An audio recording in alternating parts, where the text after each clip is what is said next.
영화를 마치고 나면 공릉천 하구에 있는 여러 가지 생물들에 대한 설명을 에코코리아 이사로 계신 이현정 선생님께서 해주실 겁니다. 그리고 아마 어쩌면 또 영화도 재밌지만 그 이야기도 저는 참 많이 기대가 되는데요. 지금부터 흑지 세드라무를 했다에 대한 그 다큐멘터리 영화를 상영하겠습니다.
시로 쓸래?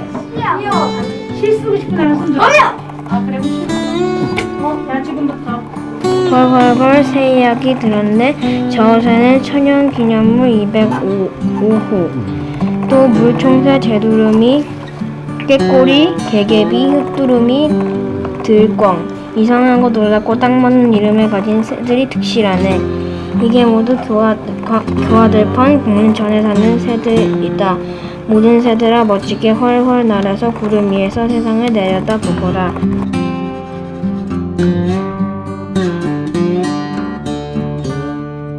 자연 파괴를 멈춰.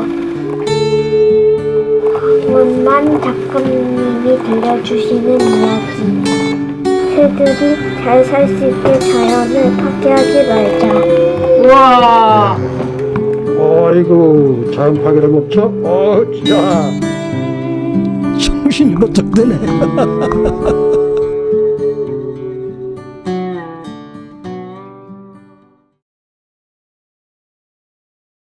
공릉전 지키기 공동대책위원회 거기 지금 사무국장님을 맡고 계시고 또 에코코리아라는 이제 직접 소개하실 텐데요. 에코코리아 이사님으로 계시고 저는 어떻게 처음 만났냐면 한 달에 한 번씩 그 출판단지도 여기 다 연결 돼 있어 한강하고 그래서 롯데 옆에 보면 유수지가 있거든요. 거기하고 출판단지도 원래 섭지였기 때문에 섭지 흔적이 많이 남아있는데 한 달에 한 번씩 시민생태 탐사를 해요. 그래서 거기에서 선생님을 처음 만났어요. 거기 시민생태 탐사는 저희 같은 시민들과 전문가 그룹이 같이 이제 생태 탐사를 하는 건데요. 그래서 제가 오늘 특별히 여기서 이야기를 해달라고 모셨습니다. 자, 이현정 선생님 박수로 환영해주세요. 안녕하세요. 선생님하고 같이 좀 선생님 먼저 이야기해 주시고 그 다음에 좀 질문 있으면 같이 질문 나누고 하면 되겠습니다. 맞아요. 영화에서 긴 시간 동안 많은 생물들이 등장했는데 우리 아이들 눈높이에 맞았는지 모르겠어요. 좋았나요? 아, 다행이에요.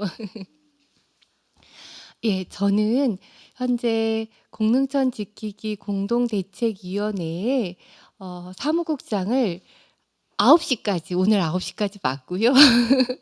네. 그리고 현재 사단법인 에코코리아라고 하는 그 시민단체에서 일을 하고 있습니다. 그 시민단체에서 일한 지 20년이 넘었어요. 우리 단체가 1998년도에 생겼는데 그때부터 쭉 그 자리에서 있습니다. 주로 생태 교육을 하고요. 그다음에 자연을 잘 지키기 위한 그 조사 사업을 합니다. 그리고 연구도 하고 있고요. 그래서 목적은 사람과 자연이 조화롭게 어울려서 살아가는 걸 목표로 해요. 조화롭게 어울려서 함께 지속적으로 살아간다. 이 목표를 두고 있어요. 그렇고 이제 단체나 이런 활동들에 대해서 궁금한 건 이따가 다시 해보도록 하고요. 우선은 아주 짧게 우리가 살고 있는 공릉천에 대한 이야기를 좀 할게요. 공릉천에 대해서 이야기를 하려면 일단 한강에 대한 이야기를 먼저 알아야 돼요. 우리나라의 가장 큰 강 하면 한강이죠. 우리나라에서 남한만 두고서 우리나라에서 가장 긴 강? 낙동강. 맞아요. 한강은 그 태백산에 있는 검룡소라고 하는 곳에서 발원을 했어요. 그래서 무려 514km를 달려가지고 굽이굽이 달려서 우리가 살고 있는 파주시까지 도달하게 됩니다. 강의 시작은 그 깊은 산골이 되겠지만 강의 하구는 매우 넓어서 바다와 만나게 됩니다. 우리가 살고 있는 파주시는 바로 이 한강과 바다가 만나는 곳에 바다에서 보자면 강의 시작인 부분, 강의 입구인 부분에 살고 있게 됩니다. 이곳은 물이 풍부하겠죠. 한강이 실어 나른 그 한강이 작은 강들이 모여 가지고 큰 강을 이루면서 이곳까지 왔으니까 어마어마하게 크겠죠. 거기다가 하루에 2번 바다를 만나서 강이 거꾸로 흐릅니다. 여러분 그런 모습 본 적 있나요? 강이 거꾸로 흐르는 모습? 우리 서해바다 가면 시커멓게 갯벌이 드러나잖아요. 바닷물이 빠졌을 때. 우리가 살고 있는 파주의 한강도 나가 보면 어느 때 나가면 뻘이 시커멓게 드러나 있고 어느 때 나가면 강물이 가득 차 가지고 이거 바다인가 싶은 정도로 물이 많을 때를 본 적이 있을 거예요. 그게 바로 한강이 바닷물과 만나서 하루 2번 바닷물이 밀고 올라와서 그렇습니다. 그 바닷물은요, 지금은 여의도 정도까지 올라가는데요. 예전에 그 김포대교 아래에 있는 야트막한 보가 있어요. 신곡 수중보라고 하는 그 보가 없었을 때는요, 저 멀리 잠실까지도 바닷물이 거꾸로 흘러서 올라갔다고 합니다. 그래서 옛 문헌에 보면요, 김포의 영사정이라고 하는 자그마한 정자가 있는데요. 그 정자에 배를 띄우면 노를 젓지 않고도 압구정을 지나서 잠실까지 갔다고 합니다. 그리고 물 빠질 때 그냥 있으면 또 배가 이렇게 바로 흘러가지고 김포로 내려올 수 있겠죠. 그래서 물살이 아주 세지 않은 때는 그 배를 타고서 풍류를 즐겼다고 합니다. 배 안에서 예, 풍악도 울리면서 먹을 것도 먹으면서 그렇게 뱃놀이를 했다고도 해요. 우리가 살고 있는 파주시에 그런 한강이 흐르고 있습니다. 더불어서 이 한강은요, 예전에 5년에서 6년 주기로 범람을 했어요. 홍수가 나가지고 어마어마하게 이제 비가 내리면 여름철에 장마 때 비가 내리면 범람을 해요. 그러면 사람들이 사는 곳까지 방불이 차겠죠. 특히나 어떤 때에 홍수가 나냐면 우리 백중살이라는 말 들어봤어요? 음력으로 7월 15일 그러니까 우리가 지금 추석을 한가위를 음력 8월 15일이잖아요. 한 달 전인 음력 7월 15일이 1년 중에 가장 물이 많이 드는 때예요. 그런 때에 장마철에 비가 많이 내리는 것하고 이렇게 겹쳐지게 되면요. 장마는 지났겠다. 여름에 비가 많이 내리는 때와 백중사리가 겹치게 되면요. 비가 그쳤는데도 홍수가 나는 거예요. 마른 홍수가 나는 거예요. 그래서 홍수 피해를 많이 봤던 것이 또한 이 파주 구간이기도 한데요. 그런데 그렇게 홍수 나서 강물이 넘쳐 가지고 사람들한테 피해만 줬냐? 그건 아니에요. 5-6년에 한 번씩 주기적으로 홍수가 나면서 우리가 먹지 않으면 안 되는 쌀, 예, 논에다가 엄청난 비료를 주고 가는 거죠. 강물 안에 있는 많은 유기물들이 내려앉으면서 비료를 주지 않아도 아주 비옥한 토양에서 아주 건강한 벼들이 자라면서 우리에게 많은 양의 곡식을 제공해 줄 수 있었죠. 그래서 다소 홍수가 나서 사람들이 삶에 그해 당시에는 피해를 준다 하더라도 4-5년 동안은 농사를 아주 잘 지을 수 있는 그런 비옥한 땅을 만들어 주는 건 역시 홍수가 해 주는 일이죠.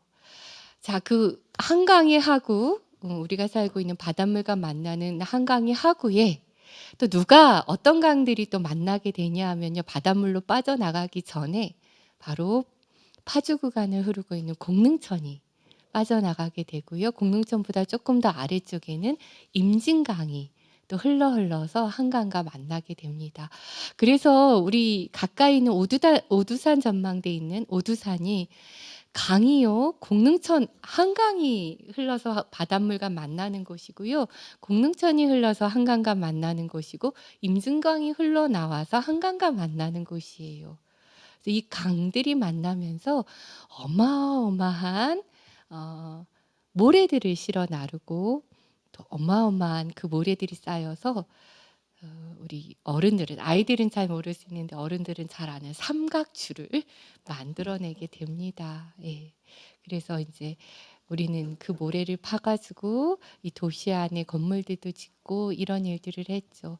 근데 지금은 그럴 수 없어요. 지금은 그럴 수 있는 게 아니고 그 모래를 파서 건물을 짓고 한 건 저 위쪽 김포 쪽에서 하는 일이고요. 오두산 전망대 앞쪽은 중립수역이라 그래서 남과 북이 서로 터치할 수 없는 곳이에요. 원래 중립수역의 의미는 남과 북이 협의해가지고 남과 북이 협의해서 어업도 하고 이럴 수 있는 곳이었는데요. 지금은 남과 북 어느 누구도 갈 수 없는 그런 곳이 됐죠. 유엔이 관리를 하고 있어요. 중립수역 같은 경우는. 네, 그런 곳이 바로 우리 그 파주에서 바라볼 수 있는 한강의 모습입니다. 자, 공릉천으로 다시 돌아오면 공릉천은 북한산에서 발원을 합니다. 북한산의 첼봉이라고 하는 그 첼봉 아래에 그 골짜기에서 발원을 하게 되는데요. 거기서 발원을 해서 양주 구간을 짧게 지나고요. 그다음에 한 20km 넘는 구간을 고양시 구간을 지나고요. 고양시의 지영교 아래부터 해서는 이제 파주랑 만나면서 파주 구간을 흘러나오게 되고요. 그 구간부터가 국가하천이 되게 됩니다. 그 일정한 규모 이상이 돼서 국가에서 이거는 파주시나 고양시가 관리하고 지킬 게 아니고 국가가 직접 나서서 지켜야 한다, 관리해야 된다라고 하는 국가하천 구간으로 접어 들어가면서 파주를 흐르는 공릉천 전체 구간은 다 국가하천으로 지정되어 있습니다. 자, 그런 곳이고요. 그 공릉천에 황원만 선생님 그 영상에서도 나왔던 그런 많은 새들이 찾아오게 되는데요. 왜 그렇게 많은 새들이 찾아올까?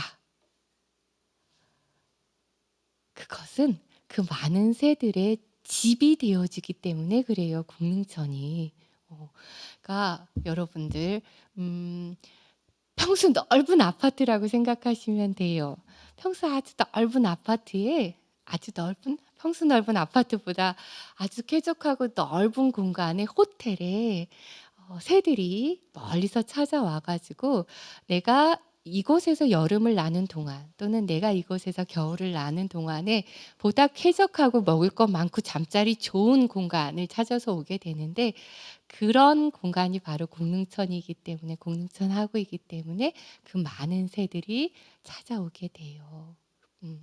그런 곳에 우리가 살고 있습니다. 자, 여기까지가 공릉천 이야기고요. 공릉천의 좀 더 깊은 이야기, 현재 벌어지고 있는 이야기는 서로 질문하면서 이야기 나눌 수 있었으면 좋겠습니다. 저도 참 안타깝거든요. 네. 네, 그 부분은 어떻게 정리가 되고 있는지. 그 이제 조금 더 이게 우리 아이들한테는 좀 부끄러운 이야기인데요. 결국 아이들이 살아갈 세상에서 사용할 수 있는 자연자원을 우리가 지금 미리 땡겨가지고 쓰고 있는 것들이라 우리 지금 편하려고 그러고 있는 것들이라 많이 미안한데요. 이 사업 현재 이제 공릉천을 가면 공릉천 그 한강과 만나는 구간 대략 3.3km 구간 양쪽으로 합하면 6.6km 구간 안에 어떤 일이 벌어지고 있냐 하면 이제 제방이 있어요. 그 제방은 사람들 중심에서 생각하는 거예요. 사람들이 사는 공간으로 물이 넘쳐서 넘어오지 말라고 뚝을 쌓는 거예요. 그 뚝의 높이는 홍수가 한번 날 때마다 높아졌을 거예요. 그 높은 제방을 다시 1m 이상 높이는 공사를 하고 있어요. 왜 제방이 1m 이상 높아져야 되냐 하면 기후변화로 인해서 여름철에 집중적으로 내리는 비의 양이 많으니 홍수가 날 위험이 있어. 근데 그 빈도를 계산하겠죠. 얼마 만에 한 번 홍수가 날까? 100년에 한 번 날 빈도로 해서 제방의 높이를 현재 책정해 놨는데요. 지금 적용돼서 공사되고 있는 것은 200년 빈도예요. 200년에 한 번 날까 말까한 홍수를 대비해서 제방 높이를 1m 이상 높이고 있는 거예요. 현재 제방도 높은데 그 1m 이상 높이고 있는 공사가 진행이 되고 있습니다.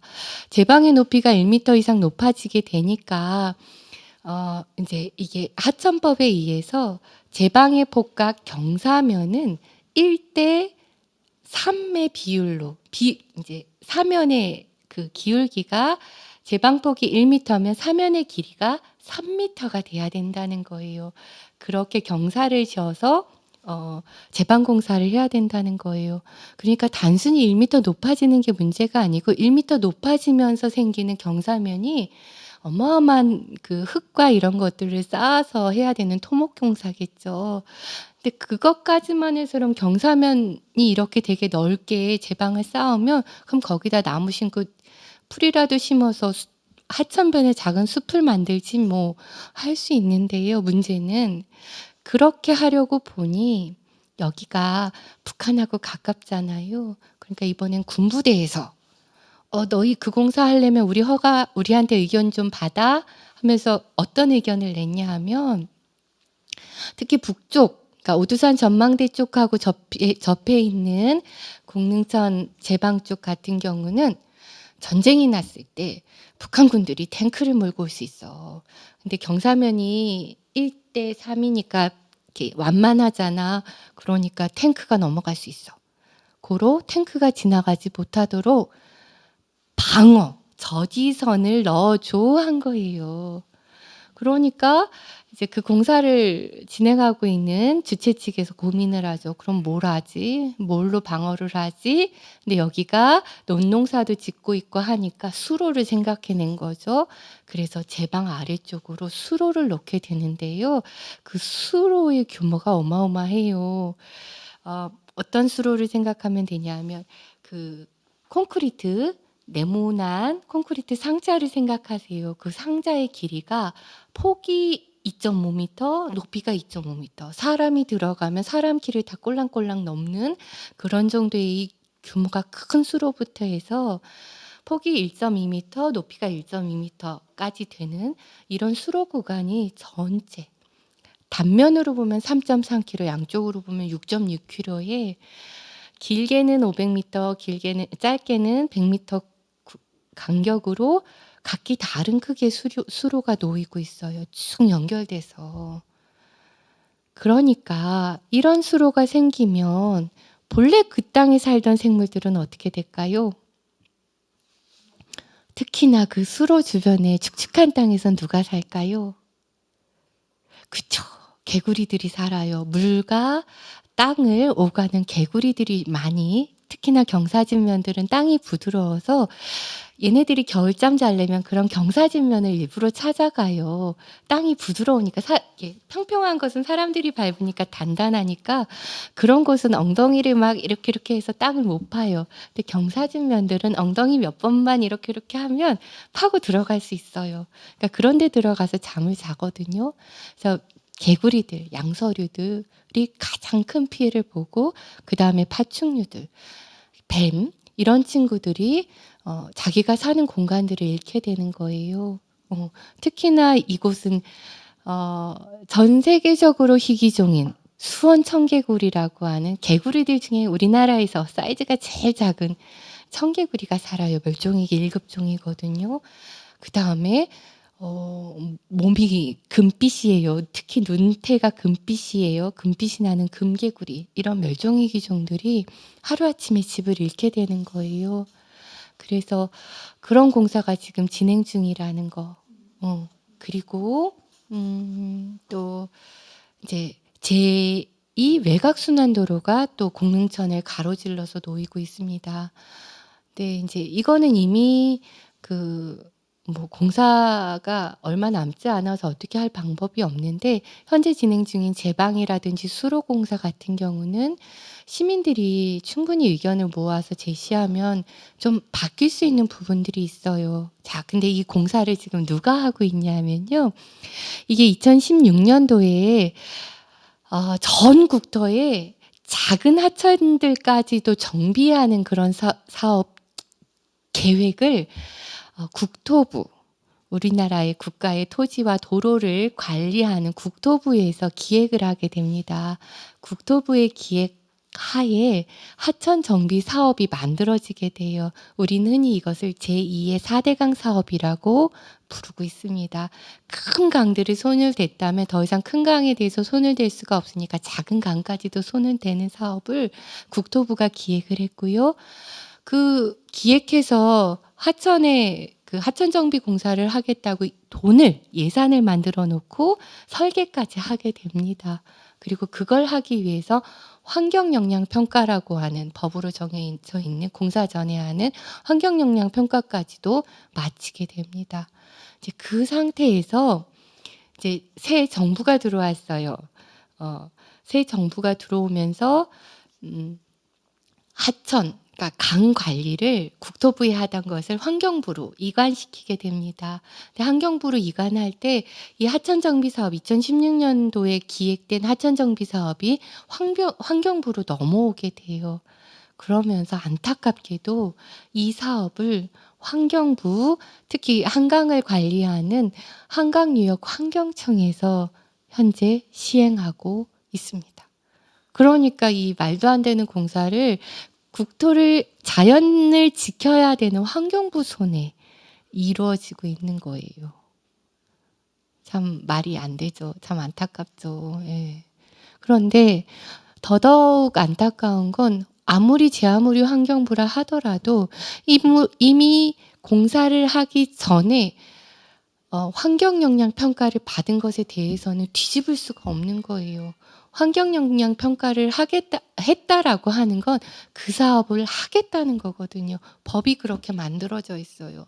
그러니 환경부라 하더라도 그 환경영향평가를 받은 그 지역에 대해서 그 사업에 대해서 뒤집어낼 수가 없는 거예요.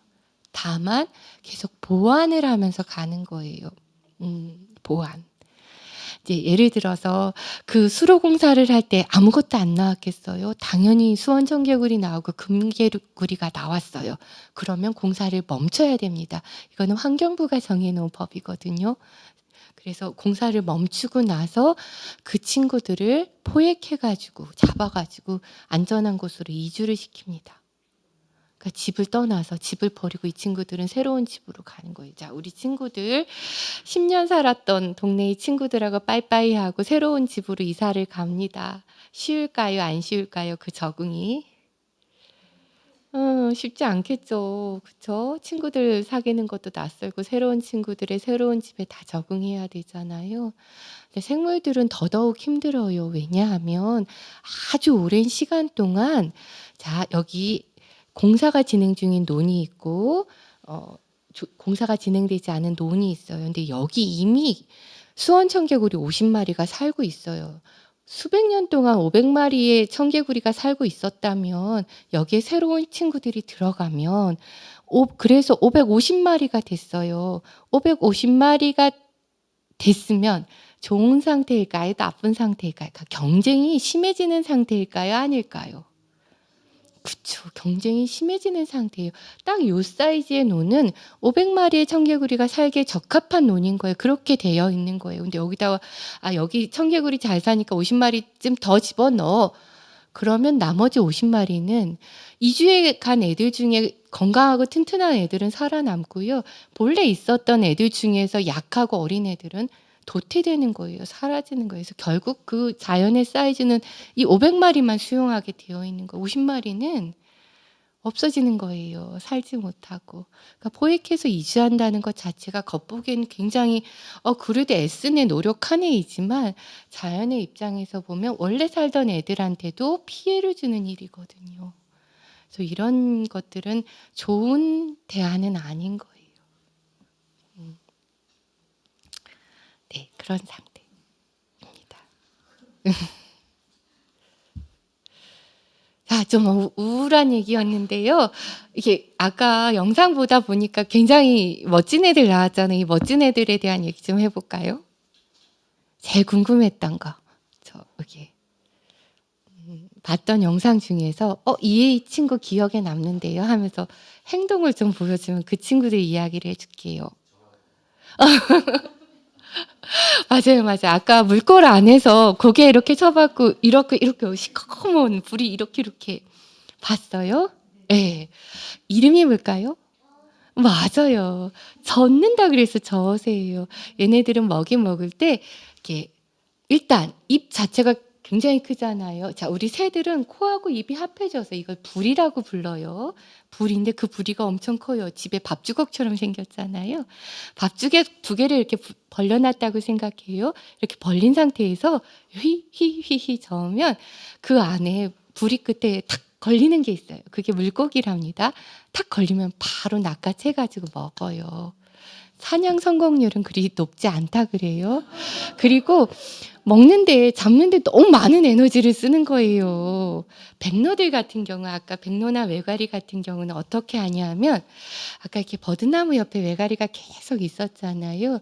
왜냐하면 그 버드나무 이렇게 잘려진 부분에 그늘이 생겨요. 이제 해에 따라서 그늘이 생기면 그 그늘 밑으로 물고기들이 모여요. 그러면 그렇게 그늘 밑으로 물고기들이 모인다는 걸 오래도록 터득한 거예요, 백로들이. 그래서 백로들은 물가에 서서 1시간이고 2시간이고 가만히 있어요. 그러면 자기 그림자에 물고기들이 모여요. 그때 탁 한순간에 딱 잡아먹습니다. 그러니까 얘는 한 마리 먹을 때 에너지 그렇게 많이 안 쓰잖아요. 잘 버티기만 하면 되잖아요. 근데 이 저어새들은 한 마리 잡아먹으려면 한 100걸음 걸으면서 고개를 100번쯤 저어야 되는 거예요. 그래야 한 마리 먹는 거예요. 그래서 전 세계적으로 4천여 마리밖에 남지 않았습니다. 그러니까 우리가 지금 저어새 아까 7마리가 봤는데요. 4,000마리 중에 7마리를 본 거예요. 대단하죠? 네. 근데 더 중요한 건 이 친구들의 90% 이상이 고향이 우리나라라는 거예요. 서해의 섬, 그 다음에 오두산 전망대에서도 보이는 유도라고 하는 쬐끄만 남과 북 누구도 못 가는 유도라고 하는 아주 작은 무인도가 있는데 그런 곳에서 번식을 해요. 무인도에서 번식하고 그 번식한 개체수의 90%가 바로 우리나라 태생이라는 거. 그래서 진정한 우리나라 새 하면 저새다라고 하는 거 알아두면 좋겠고요. 예. 그다음에 아까 노란 빛깔의 털 봤잖아요. 그게 딱 지금 4월에서 5월, 3월 말부터 해서 5월 초까지 볼 수 있는 모습인데요. 원래 깃털 색깔은 제가 이제 이 표현 잘 쓰는데요. 백로의 깃털 색깔은 새하얀 치약 색깔이야. 그런데 저어새의 깃털 색깔은 그냥 건강한 치아 색깔이야. 깃털 색깔이 좀 다르죠. 네. 근데 그 저어새가 그 노란 목 뒤에 깃털이 생기는 건 번식하고 있다라는 거예요. 그래서 번식 때 특히나 논에 들어와서 먹이 활동을 많이 하는데요. 그 논에 들어와서 먹이 활동을 한다는 건 아이를 키우고 있다는 거예요. 얘네들은 바닷가에서도 먹이 활동하거든요. 그러니까 짠물에서 사는 물고기도 잘 잡아먹어요. 그러니까 염분을 소화시킬 수 있는 능력들이 생기는데요. 애기들은 그런 능력이 없어요. 그래서 짠 소금에 절여진 그런 물고기 못 먹고 이렇게 논 안에 있는 담수에 있는 짜지 않은 물에서 사는 물고기들을 먹게 됩니다. 그래서 여기 와서 요맘때 논에 와서 애기들을 먹일 먹이를 가지고 간 다음에 둥지 안에서 애기들한테 먹이를 먹이게 돼요. 이 젖의 이야기였어요. 그 저어새랑 아주 닮은 가장 가까운 애가 노랑부리 저어새라고 하는데요. 이름이 노란색이 들어갔다고 해서 진짜 부리 색깔이 노란 건 아니고요. 저어새가 시커먼 부리를 하고 있다면 얘네들은 부리 끝이 노래요. 부리 끝이 노릇노릇한데요.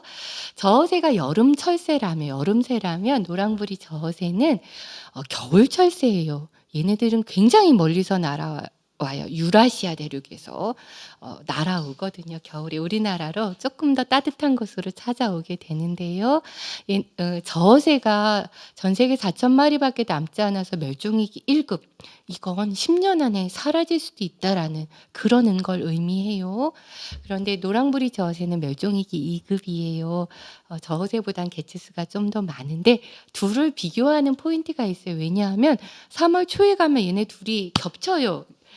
이 교화강 공릉천하구에서 이 둘을 겹쳐서 보게 되는데요. 저어새 같은 경우는 블랙페이스 스푼빌, 얼굴이 까매요. 그래서 눈까지 까맣게, 눈까지 까매가지고 이렇게 부리까지 까만 게 저어새. 부리만 까맣고 눈 주위는 하얀 게 노랑부리 저어새랍니다. 그래서 3월 초에 저어새는 날아 들어오고 그다음에 노랑부리 저어새는 아직 가지 않은 상태로 겹쳐 있을 때 둘을 구분하는 방법이에요. 그럼 눈을 잘 보세요. 눈이 하얀 얼굴에 눈만 딱 까맣게 있느냐 아니면 눈까지 까마냐. 예, 저어새, 노랑부리 저어새 이렇게 구분할 수 있습니다. 공릉천 주변에 지금 요맘때 많을 때는요 30마리 넘게도 옵니다. 그것은 서해 가까이 강화도에 있는 애들까지 포함이 되는데요. 유도 쪽은 지금 9쌍, 그러니까 18마리 정도의 그 9둥지가 지금 확인되거든요. 그러니까 유도 안에 있는 개체수는 20마리 정도, 그러니까 어른 기준으로 했을 때 20마리 정도 내외가 머물고 있어요. 근데 이 20마리는 전부 공릉천을 이용한다고 보셔도 괜찮을 거예요. 20마리는 유도에서 아주 가까이 있는 애들이 들어오고 한 10마리 정도는 서해 쪽에서 좀 더 멀리 날아드는 애들이라고 보시면 돼요. 또 다른 질문 있을까요? 어머. 올해 제두루미 공릉천에서 17마리 다행스럽게도 이동기 때, 그러니까 한겨울에 확인된 게 아니고요. 2월 달, 3월 중순까지 17마리 정도, 21마리가 최대로 저희가 기록한 숫자였는데요. 제두루미가 전 세계 8,000마리 정도가 남아 있습니다. 이제 많이는 1만 마리까지도 보는데요. 어쨌든 IUCN이라고 하는 세계 자연보호 연맹에서 기록한 숫자에 의하면 전 세계 8,000마리 정도가 남아 있다고 하는데요. 얘네들 같은 경우는 흰 두루미하고 다르게 눈 주위가 빨개요. 흰 두루미 같은 경우는 여기 정수리가 빨간데요. 이 눈 주위가 빨간 애들인데요. 얘네들 같은 경우가 20년 전, 30년 전만 해도 1,000여 마리 정도가 이 오두산 전망대 앞쪽에 머물렀다고 해요. 그런데 지금은 이 일대 파주하고 고양 일대를 다 합해봐야 임진강 뺀다면 겨울에 머무는 숫자가 50에서 60마리 정도밖에 되지 않을 거예요. 물론 이제 임진강은 좀 더 많은 애들이 있기는 합니다. 그런데 딱 임진강 아닌 공릉천부터 해서 고양시 구간을 따졌을 때 겨울을 나는 개체수는 그 정도밖에 되지 않을 거라고 생각이 돼요. 예. 그리고 아까 안타깝게도 다리 다친 애들이 있잖아요. 그러니까 목이 긴 애들, 그다음에 다리가 긴 애들 대부분은 참 살기 힘들어요. 특히나 이제 제두루미나 저어새 같은 애들은요, 잘 보면 발이 앞으로 이렇게 3개가 있고 뒤로 하나 있어요. 이렇게. 그러니까 이런 애들 같은 경우는 발을 이렇게 접을 수 없는 애들이에요. 그러니까 백로들 같은 경우는 앞에 다리 3개랑 뒤에 다리 하나 해가지고 이렇게 나뭇가지를 접을 수 있어서 나무에도 올라가고 하는데요. 제두루미 같은 경우는 이렇게 할 수가 없어요. 그래서 오직 뻘에서만 살 수 있는 습지에 적응된 애들이에요. 뻘에서만 살 수 있어요. 그래서 습지가 사라지면 가장 먼저 사라지는 애들이고요. 그다음에 농경지 내에 전깃줄이 생기면 날다가 날개가 걸리거나, 그러니까 날개를 이렇게 펼치면 2m 이상 되니까 갑자기 내가 날던 하늘에 아무것도 없었는데 전깃줄이 생기면 그거 적응하는데 또 몇 년 걸려야 되잖아요. 학습하려면. 근데 적응되기 전까지는 그게 안 보이는 거예요. 그러니까 날다가 전깃줄에 날개가 걸리거나 다리가 걸리거나 해가지고 부러져요. 그리고 최근에 이 다리기네들이 가장 많은 부상을 당하는 건 낚싯줄. 그래서 이제 제가 조사 나가면 습지 조사 나가면 낚싯줄은 보이는 대로 이렇게 걷어내고 그다음에 이렇게 활동 우리 이제 생태 활동 한다 하더라도 썩지 않을 끈을 쓰는 거, 막끈 같은 거 쓰는 걸 안 해요. 왜냐하면 얘가 언제 어떻게 얘네들 다리에 걸려가지고 다리를 위협할지 모르니까 그런 끈 쓰지 않는데요. 어쨌든 낚싯줄에 의해서 감기면 얘네 다리가 뚝뚝 떨어져 나갑니다. 그럼 다리가 떨어져 나가면요. 동물들한테 다리 하나 떨어져 나가는 건 생사를 오가는 문제인 거예요. 그리고 설사 아까 어린애가 번식지로 무사히 날아갔다 하더라도 번식에 참여할 수 있다거나 아니면 내년에 다시 돌아올 확률은 거의 제로에 가깝습니다. 그래서 우리가 이제 같이 살아가야 되잖아요. 같이 살아가기 위해서 조금 더 신경을 쓰는 거예요. 낚시 금지 구역에서 낚시 안 하는 게 좋고, 그렇죠? 그다음에 낚싯줄 같은 거 함부로 하지 않고, 그다음에 아주 쉽게 생각하지만 흔히 쓰는 비닐봉지 같은 게 그냥 바람이 휘 날려가지고 캠핑 갔는데 휘 날렸는데 그거 안 줍고 그냥 어딘가에 떨어지겠지라고 생각하는 것이 무심코 한 행동들이 동물들한테 매우 치명적이라는 걸 좀 같이 생각해 보면 좋을 것 같아요. 제두루미는 자, 우리 새들이요 생각보다 오래 살아요. 좋은 환경에서 보통의 새들이 먹이 잘 먹고 위험 요소 없다면 20년까지도 삽니다. 근데 자연 상태에서는 7년 정도 살고요. 7년. 근데 좋은 조건이라면 20년 정도를 삽니다. 그런데 제두루미가 십장생 중에 하나잖아요. 오래 사는 동물 중에 하나잖아요. 좋은 조건이라면 50년까지도 삽니다. 그러니까 보통의 새의 2배 반을 더 사는 거잖아요. 그래서 십장생이 들어가는데요. 자연 상태에서는 30년에서 35년 정도를 산다고 합니다. 굉장히 그럼에도 불구하고 오래 사는 거죠. 예. 아, 가족 구성은요. 예. 예. 가족 구성은요. 아까 봤던 3에서 4, 많게는 5마리까지가 같이 다니는데 이게 가족입니다. 가족 단위예요. 그래서 엄마 아빠의 깃털 색깔은 확실해요. 특히나 뒷목이 하얘요. 그래서 화이트 냅이라고 해요. 화이트 냅 크레인인데요. 목 뒤가 하얘요. 이게 성체예요. 어른이에요. 반면에 여기가 갈대 색깔이에요. 황토빛이 나요. 이런 애들이 어린 애들이에요. 깃털 색깔이 뭔가 좀 부족해. 뭔가 이렇게 파스텔 톤 같아. 그런 애들이 어린 애들이거든요. 그러면 엄마, 아빠, 그 다음에 자녀들이 2 또는 3 있고요. 보통 2까지 있는데요.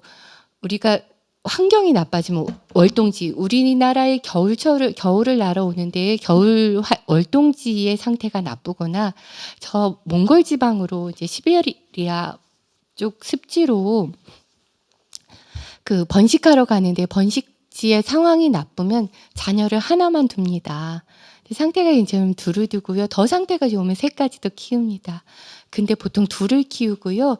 개 중에 1마리가 더 있다, 5마리다 그럼 얘는 입양한 애예요. 예. 얘네는 사회성을 가지고 있어요. 그래서 집단적으로 한 50마리 정도가 번식지에서 번식을 같이 해요. 공동생활이에요. 50둥지가 같이 생활하는 거면 어른까지 합하면 100개체 이상이 함께 생활하는 거잖아요. 그리고 한 번 짝지으면 평생 한 짝만 이렇게 그 한 부부로 살아갑니다. 근데 그러다가 이 집단 내에서 부인이 있음에도 불구하고 딴 부인한테 눈독을 돌려서 바람을 피우잖아요. 그럼 그 집단 내에서 쫓겨납니다. 몰아내요. 굉장히 넌 나빠 하면서 그런 예, 생태를 가지고 있는 게 제두루미입니다.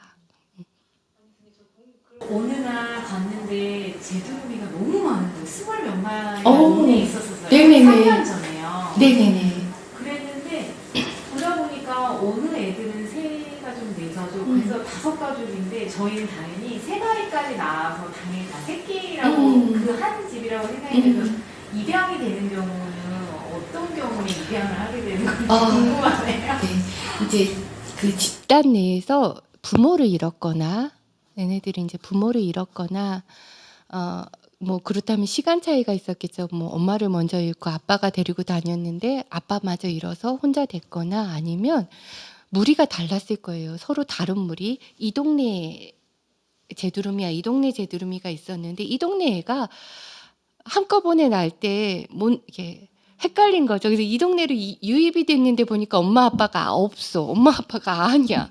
혼자 남았어요, 어린애가. 그런 경우에 입양을 해줘요. 그래서 같이 키워줍니다. 네네네. 네, 맞습니다. 네네. 네네, 맞습니다. 멋지죠. 네. 가끔은 제두루미가 흑두루미를 입양해서 데리고 다니는 모습도 보여요. 예. 종이 다른데도 입양을 해서. 예. 그렇습니다. 공릉천에 이렇게 보면 좀 다양한 새들이 있더라고요. 새들이 다양하게 있는데 굉장히 평화로이 같이 잘 지내는 게 아까 여기에서도 보면 그렇고 그 맹금류들도 있긴 있잖아요. 근데 사실 맹금류들도 어떨 때 보긴 보지만 걔네들이 있다고 해서 막 갑자기 걔 오래 있는 새들이 놀라서 어디 가거나 그러진 않는 것 같거든요. 네네. 어떻게 서로 잡아먹지는 않고 잘 지내고 있는 게 좀 신기해서 어떻게 그런가요? 동물들은요, 사냥하는데 많은 에너지를 써요. 그리고 한 번 떴다고 해서 100% 사냥에 성공하는 건 아니거든요. 그리고 배가 부르면 일단 소화시키는 데 에너지를 씁니다. 배부른데 또 먹지 않습니다. 그래서 얘네가 매일 뭔가 사냥해서 먹을 것 같지만 그렇지 않습니다. 일주일에 잘해야 3-4번 먹을까? 그렇습니다. 그래서 얘가 배가 부르다는 걸 알면 위협 행동을 하지 않기 때문에 그 주변에 있는 그 자그마한 새들도 평화롭게 같이 있을 수 있는 거예요. 예, 그거는 뱀들도 마찬가지예요. 뱀들이 우리 사람도 무섭게 생각하지만 얘네들 같은 경우도 한 달에 2-3번 먹습니다. 나머지는 다 소화시키는데 에너지를 쓰고 있어요. 그러니까 배부르다면 굳이 사냥할 일은 없는 거죠. 예, 맞아요. 그래서 평화롭게 살아갈 수 있어요. 네.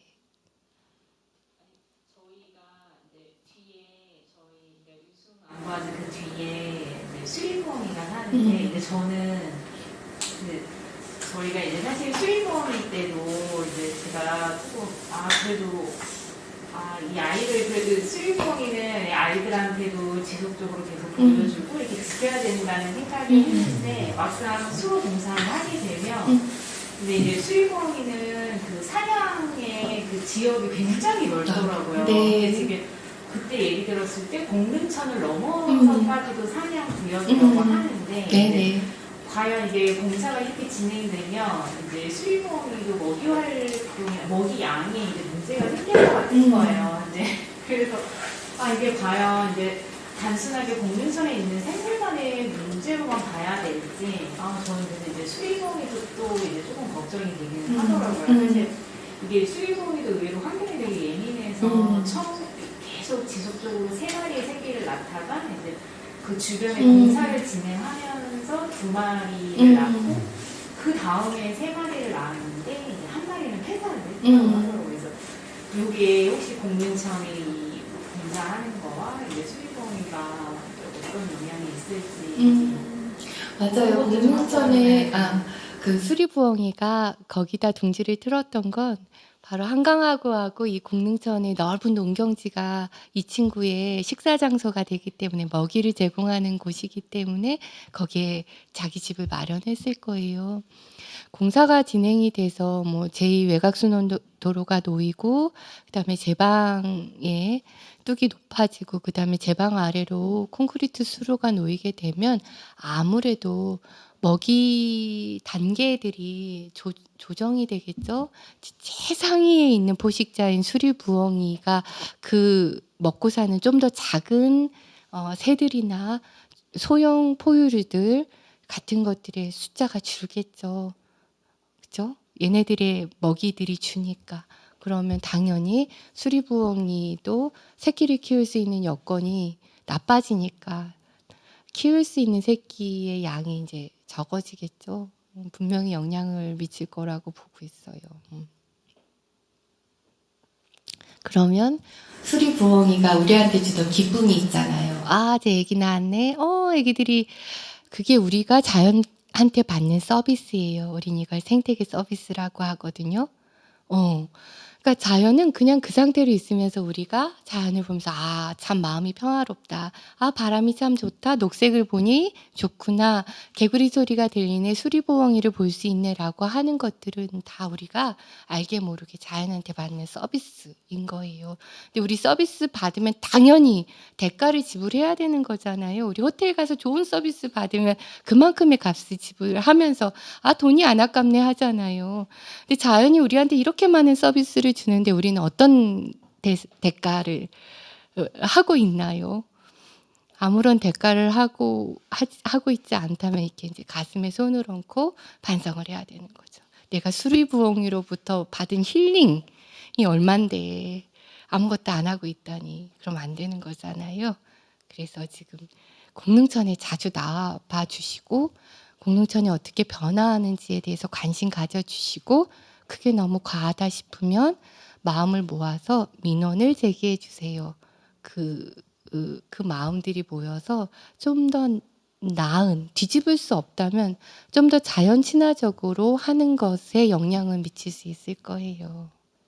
저기는 어떻게 생각을 하고 계신지 지금 현재 공사가 진행되는 이제 상태에서 어쨌든 뭐 생태 통로나 이런 이제 사실은 이제 뭐 생태 통로라고는 하나 이게 과연 이제 얘네들이 그거를 어떻게 받아들일지는 모르냐. 왜 이렇게 곳곳에 생태 통로를 만든다고 나름 공사를 하면서 만들잖아. 근데 지금 현재 공릉천에 보면 전혀 아예 없더라고. 한 곳도 없더라고. 생태 통로로 구상된 곳이요. 그래서 혹시 만약에 지금 현 상태에서 공사를 만약에 멈추게 하고 완전히 얘를 다 드러내고 다시 원상복구가 하는 게 아니라 그러면 이제 어떤 종류의 생태 통로가 가능한지 좀 아이들한테도 알려주고 싶은 거예요. 저는. 네. 현재 이제 이게 환경부가 공사하고 있다 그랬잖아요. 그리고 이제 공릉천 지키기 공동대책위원회에서도 끊임없이 의견을 제시해서 환경부가 드디어 환경부 가이드라인을 찾았습니다. 환경부가 2010년도에 생태통로에 대한 가이드북을 이미 만들어 놨거든요. 지침이 있어요. 그래서 30m마다 동물들의 탈출로를 놓게 되어 있어요. 그 법으로 되어 있는 거예요. 30m마다 동물들의 탈출로들을 놓고 그다음에 동물들이 이동할 수 있는 이동 통로들을 만들게 되어 있어요. 그래서 이번 공사에도 그게 적용은 될 거예요. 하지만 저희가 목표로 하는 건 단순히 교과서적으로 제시되어 있는 게 아니고 실제로 동물들이 이용할 수 있는 이에요.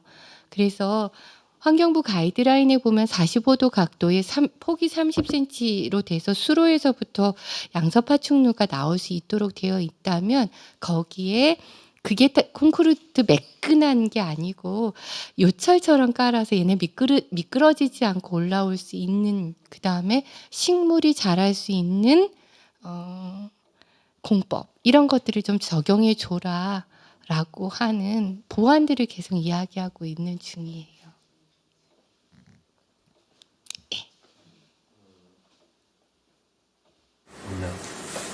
만약 탈출로를 할 때 이거를 위에도 막는다는 의견도 있었다고 하던데요. 막으면 어떻게 되는지. 막는 게 완전히 막는 게 아니고요. 네.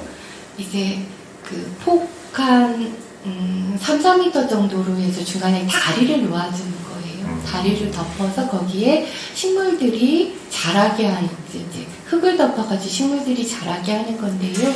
그러면 제방 쪽부터 혹시라도 식물이 유입됐을 때 그 다리를 건너서 농경지로 갈 수 있게끔 하는 거죠. 예. 이게 이제 얼마나 유용한지는 모르겠으나 분명 없는 것보다는 나을 거라고 생각을 해요.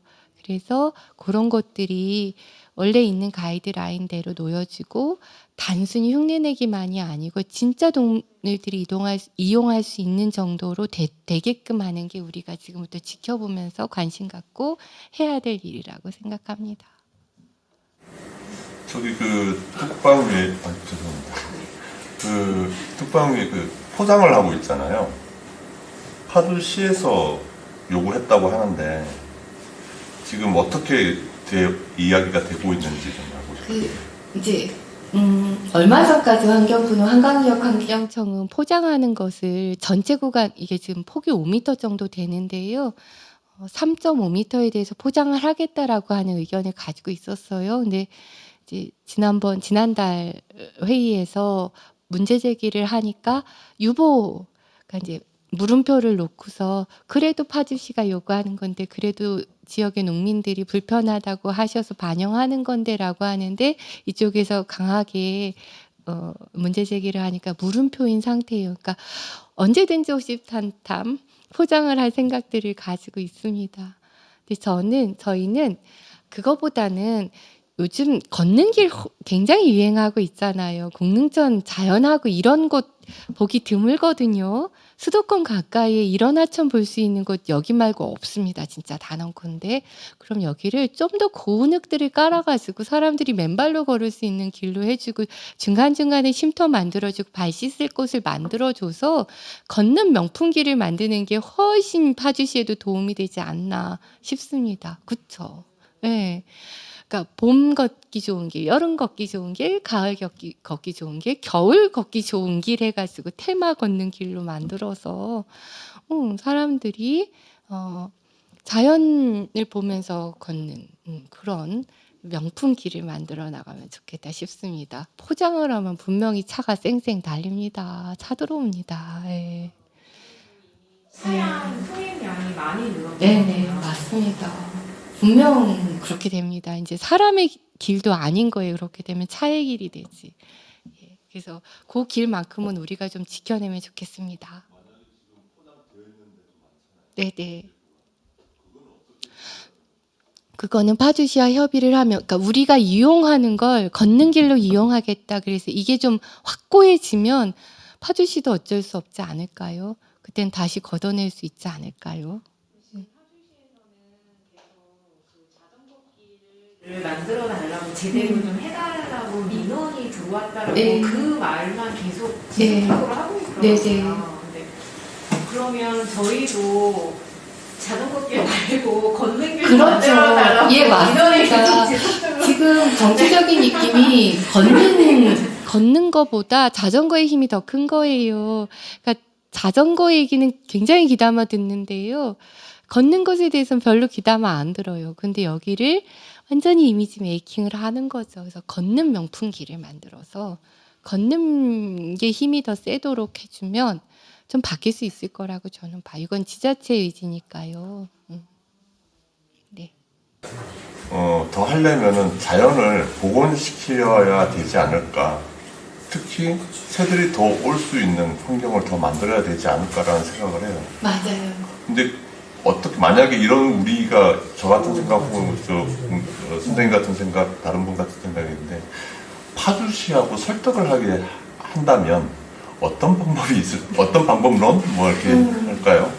이게 이제 가장 좋은 건 습지보호지역으로 지정되는 거예요. 지정받는 거예요. 그래서 보호지역으로서의 브랜드 가치를 높여주는 거죠.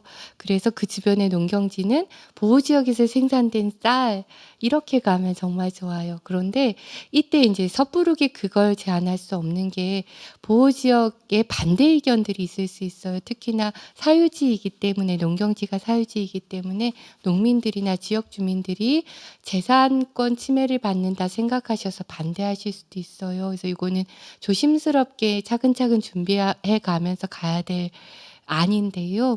근데 어쨌든 보호지역 공릉천 하구 내에만 그 하천 안만 보호지역으로 지정하고 나머지 지역은 보호지역에 준하는 관리를 받도록 해주면 그래서 이제 예를 들어서 명품 걷는 길이 되고 그 걷는 길이 길 옆에 농경지에서 생산된 쌀들이 친환경 농법으로 재배가 돼서 좀 더 비싼 값에 팔릴 수 있는 판로가 만들어진다거나 이러면, 또는 경관 농업을 하는 거예요. 그래서 사람들이 그 농업을 보기 위해서 외부에서 들어오는, 이게 하나의 관광 자원이 될 수 있다 그러면 농민들한테도 직접적인 이익이 되고 파주시로서도 나쁘지 않은 그런 게 될 거예요.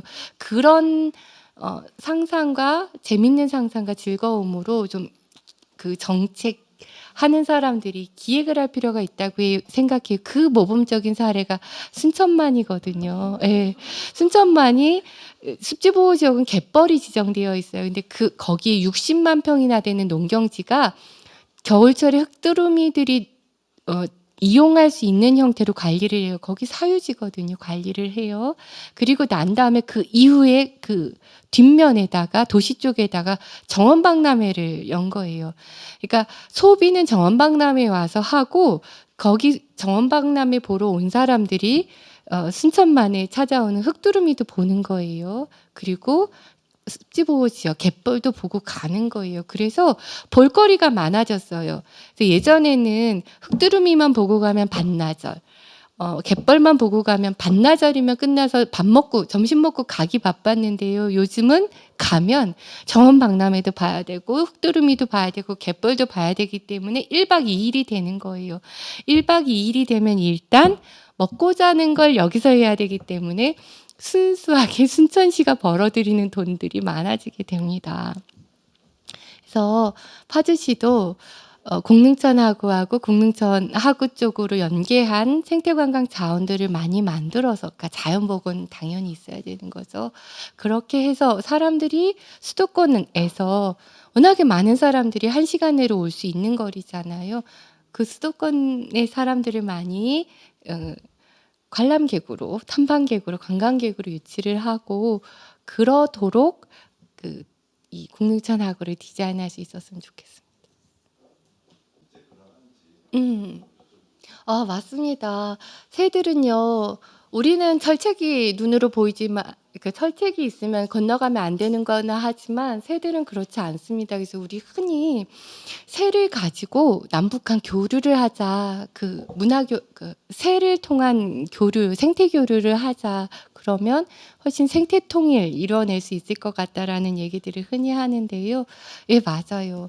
그래서 우리 황해도, 그러니까 파주시 임진강하고 예성강이 있는 그 황해도 툭 튀어나온 부분, 거기에 문덕이라는 곳이 있어요. 문덕습지가 있는데요.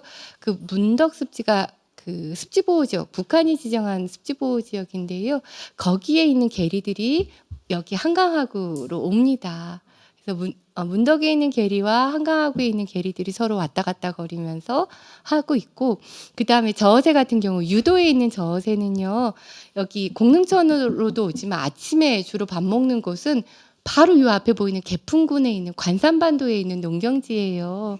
그 농경지에 가서 밥 먹습니다. 그러니까 거기도 왔다 가고 여기도 왔다 가고, 얘네들에는 남북이 나눠져 있지 않으니까요. 그래서 마음껏 왔다 갔다 하고 있는데요. 새 숫자가 1970년대까지는 신곡수중부나 이런 거 없었을 때, 하구가 잘 발달되어 있었을 때, 그다음에 자유로가 생기기 전까지만 해도요, 월동하는 개체수는 아까 1000여 개체 말씀드렸잖아요. 그러다가 사실은 고양시 개발하면서 숫자가 반토막이 나고요. 그다음에 김포시 개발하면서 그 반토막이 또 반토막이 됩니다. 그러고 다시 파주 개발이 되면서 그 반토막이 또 반토막이 나게 됩니다. 그래서 그 숫자가 겨울을 나는 임진강을 뺀 공릉천하구부터 해서 고양시의 제두루미가 겨울을 나는 숫자가 50-60마리밖에 되지 않는다 말씀드리는 거예요.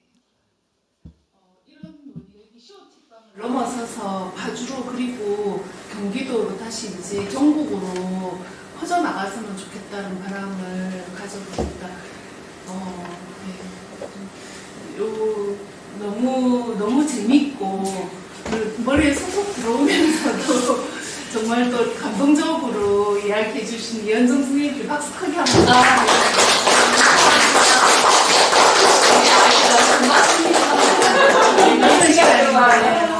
늦은 시간이고 비도 오는 때 끝까지 자리 지켜주셔서 감사하고요. 조심히 돌아가시고 또 다음에 보겠습니다. 그리고 아이들은 우리 일요일 날 2시에도 여기 박물관 강연이 있거든. 민속박물관. 혹시 시간 되면 만날 수 있으면 좋겠습니다. 오늘 수고 많으셨습니다.